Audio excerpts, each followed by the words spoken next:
This man picks up a furry creature and thinks it's a baby bird. On closer inspection, he saw that it had a nose and a mouth like a child. He didn't know where it had come from and took it home first. He told his wife that he had found a baby. His wife was stunned for a moment. Then she took a fruit bowl and put a cloth on it and put the baby in it. The couple looked at the little one and began to think, what kind of bird is it? A magpie or a pachyderm? Or a new species of birdman? They decided to keep her with them for now and call her Sia. As the couple had never had any children, they treated CIA like their own. They bought a complete baby kit, a Barbie doll, and took the clothes off and made them the size of CIA's body. Then they set up the cot and put him in it. Sia was very well looked after. But as a normal child you can't have wings. So the wife took out an old sock and sewed a little cloak for Sia to wear so that no one could see her little wings. Then the wife pushed the pram into the town. The women were curious to see the couple's adopted daughter. When they saw how cute CIA was and tried to hold her, the wife pushed the carriage away. After living together for a while, CIA grew quickly, although she was still small enough to fit on a fruit bowl. She wore 2 cute braids and a cute dress and followed her mother around. Suddenly she turns her head and realizes she's gone. On second glance, it turns out that CIA has a talent for birds and has learned to fly low at a very young age. At night, she would sneak up to her parents and lie down between them to sleep with them. During the day,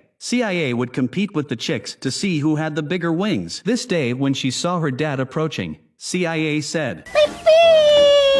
This made his wife very happy. It was the first thing the child had ever said. Then CIA said something else. Immediately, the wife got excited and said that Sia must be calling her mom. She thought that Sia was learning to speak like a human, and the husband said that it was probably their bird language and that she wasn't actually calling us at all. But the wife decided to take the teaching seriously anyway, and every day she taught Sia a few words over and over again. And Sia kept learning carefully. But it seemed that no matter how she learned, she couldn't pronounce her mother's voice. Gradually, the wife began to complain to her husband about what she thought was a speech impediment. So she decided to change the goal of her studies. Jenny had a plate of worms in front of her. She shrank straight away. Immediately afterwards, she saw the small protein-rich spiders on the floor and she squatted down and started pecking at them with her mouth. It's the sort of thing parents are used to, because CIA was not human but a bird. No one knew where she came from. The couple adopted CIA and took care of her as if she were their own child. Gradually they realized that Sia had a nature that could not be changed.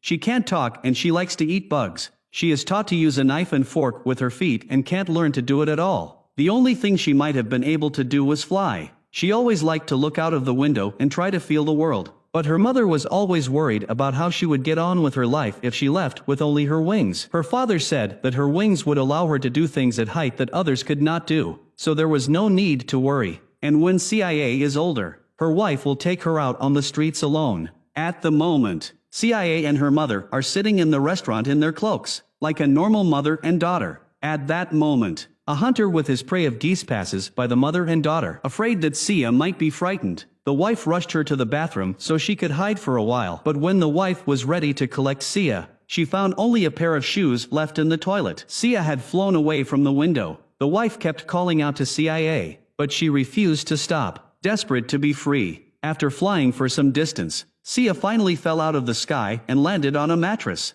This is a little Jenny's room. A child's imagination is boundless, so she wasn't surprised by CIA's wings. Instead, she wondered how she could have wings. She built a bird's nest like a bird hatching an egg and sat the egg down under her bottom. But apparently it broke immediately. Then Jenny wants to take CIA to the woods to teach her to fly. So CIA put on her ill-fitting shoes and was carried by Jenny to the tree. Sia soon flaps her wings and flies up to a branch high up in the trees. Jenny, unable to climb up, decided to sleep and go back to the tree tomorrow to learn from her. But when she woke up the next day, she couldn't find Sia. Meanwhile, the couple who had found CIA had flown away, grabbed their bags and started looking south for CIA. They eventually meet up with little Jenny. The winged girl kept talking bird language. The birds in the trees were responding to her. But Jenny was getting happier and almost danced. So the birds got tired of her talking and left first. Jenny was puzzled and then she flew off after them. At that moment the hunters were shooting in the forest.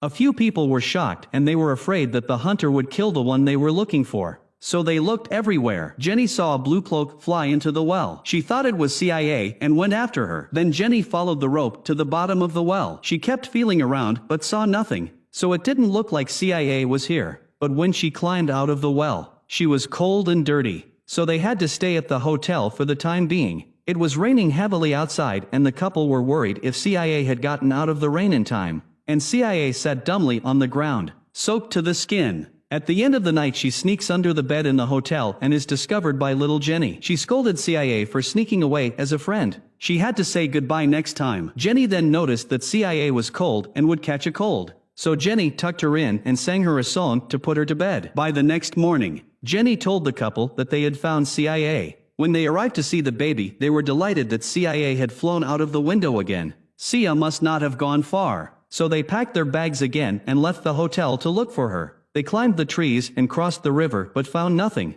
so they tried to set her free. They decided to go home, but on the way back the wife spotted CIA. They were so excited they went after her again. It was their last chance, for CIA was about to follow the geese across the sea on their new journey. But by the time the couple arrived it was too late and CIA had already flown away from the coast. Looking out over the endless sea, the wife and husband thought it was all over. And just then, CIA had another accident. She fell into the water and drifted back to the shore. When the husband found her, he brought her back and the family was finally reunited. In the evening, the couple decided to try to feel their daughter's way of life. They added a bug deluxe to their dinner. The wife was going to let CIA use the fork again, as was her habit. But she let her daughter live her life the way she wanted to. So for the first time, CIA was allowed to eat without a knife and fork. Their daughter was found and they jumped for joy. They were all in a state of bliss. But after a while, Sia kept flinging herself at the window. She still wanted to fly out and experience the outside world. The couple understood what CIA wanted and decided to let her find freedom.